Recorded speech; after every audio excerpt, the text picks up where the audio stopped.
April 19 तारिख आरंभ हो गणतंत्र महापर्व 2024 लोकसभा निर्वाचन आ 7टी पर्यायर होगा निर्वाचन जून 1 तारिख शेष हो जून 4 रे फलाफल आसब।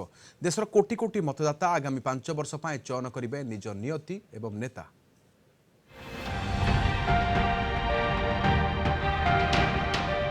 निर्वाचन जेतिकी पाखे आसुछि निर्वाचन को नहीं लोकों मध्य उत्कंठा सेतिकी बढ़िबारे लागिछि। विश्वर सर्वबृहत गणतंत्र मान्यता पाइथिबा भारत में निर्वाचन को नहीं रही अनेक मजादार तथ्य। गणतंत्र प्रवहमान धारारे ए सबु तथ्य निश्चित भावे बेस गुरुत्वपूर्ण। 1951 मसीहार प्रथम लोकसभा निर्वाचन ठारू एजाए अर्थात 2019 साधारण निर्वाचन पर्यंत अमानत हराई सारिलेनी 71,000 रु अधिक प्रार्थी।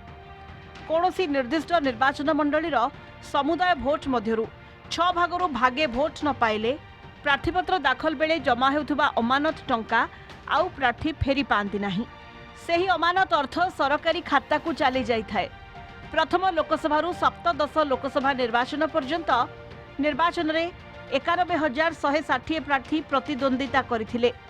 सेमानक मध्यरे अमानत हराई सारलेनी 78% बा 71,246 प्रार्थी।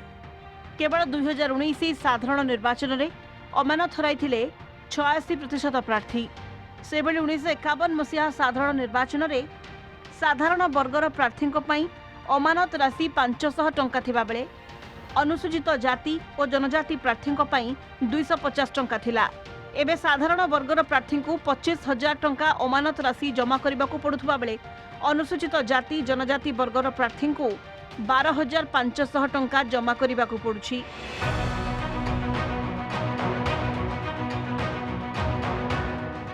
दुई 2019 साधारण निर्वाचन में बहुजन समाजवादी पार्टीर सर्वाधिक 345 जन प्रार्थी अमानत हराई।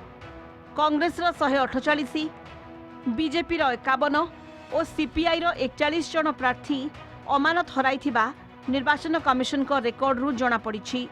प्रथम लोकसभा निर्वाचन में प्राय 40% प्रार्थी अमानत हराई। 1996 मसीह होइथिबा 11तम लोकसभा निर्वाचन में सर्वाधिक 91% प्रार्थी अमानत हराई। एकादश लोकसभा निर्वाचन में 13,952 प्रार्थी प्रतिद्वंदिता करथिबा बेले 12,688 जन प्रार्थी अमानत हराई। एही निर्वाचन में सर्वाधिक संख्यक प्रार्थी मध्य प्रतिद्वंदिता करथिले। सेहिपरि प्रथम लोकसभा निर्वाचन में जातीय दलर 1217 प्रार्थी मध्यरु 344 जन अमानत हराई बेले द्वितीय साधारण निर्वाचन बेलू यह कमी थिला। द्वितीय साधारण निर्वाचन में प्रतिद्वंदिता करथिबा जातीय दलर 919 प्रार्थी मध्यरु 130 जन प्रार्थी अमानत हराई। 1977 मसीहा साधारण निर्वाचन में जातीय दलगुड़िक सबुठारु भल प्रदर्शन करथिले। सेही साधारण निर्वाचन में प्रतिद्वंदिता करथिबा जातीय दलगुड़िकर 1060 प्रार्थी मध्यरु मात्र 100 प्रार्थी अमानत हराई। हेले 2009 साधारण निर्वाचन में जातीय दलगुड़िकर प्रार्थी माने नैराश्यजनक प्रदर्शन करथिले। सेही निर्वाचन में प्रतिद्वंदिता करथिबा जातीय दलर 1623 प्रार्थी मध्यरु 779 जन प्रार्थी अमानत हराई। Bureau report, Kalinga TV.